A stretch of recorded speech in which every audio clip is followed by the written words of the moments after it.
Teach an old dog new tricks.com. More than 40 hours of free computer training. Sit, stay, and learn. Thank you. Hi ladies and gentlemen, this is Tony Holowitz, and I want to thank you for being here for this tutorial on paying bills within QuickBooks. Now, this approach to paying bills really depends on the nature of who you are and the way your business is run.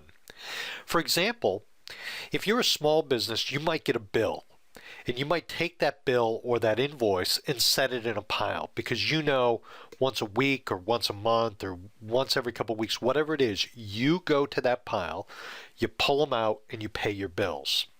That's one way you can do it, and a lot of people do that.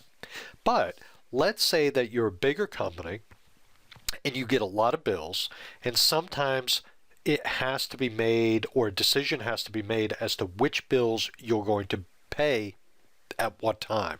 So you want to see a running record of what's due. In that case, it might be worthwhile for you to actually enter the bill. So again, let's say you have someone that works in accounting, they get the bills and they want to enter it in. Now previously, I had ordered in a bill for Comcast, and I'm going to go backwards to see, I'm sorry, I said Comcast, I meant Verizon.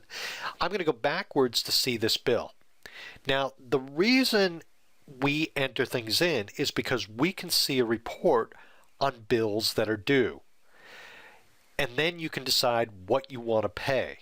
So the reason to enter things is so you can see a running record of what's due.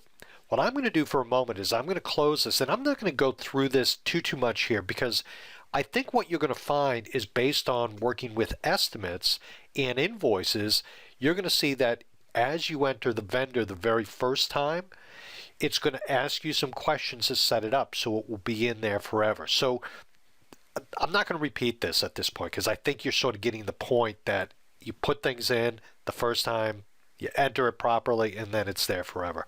So I'm not going to go there for now. I'm just going to close this. So let's say you enter the bills, that's the way you do things, and then you come in and say, okay, we want to pay bills. By clicking on Pay Bills, what we're going to see is a running record of all the bills that are outstanding. You can filter them based on when they're due, and you'd see a whole record. So then at that point, you can make a decision to pay the bills. In my next tutorial, we're going to come in and we're going to look at it in terms of you not actually physically entering the bills before you pay them, and I'll show you how to do that. My name is Tony Holowitz, and I want to thank you for being here for this tutorial. Have a great day.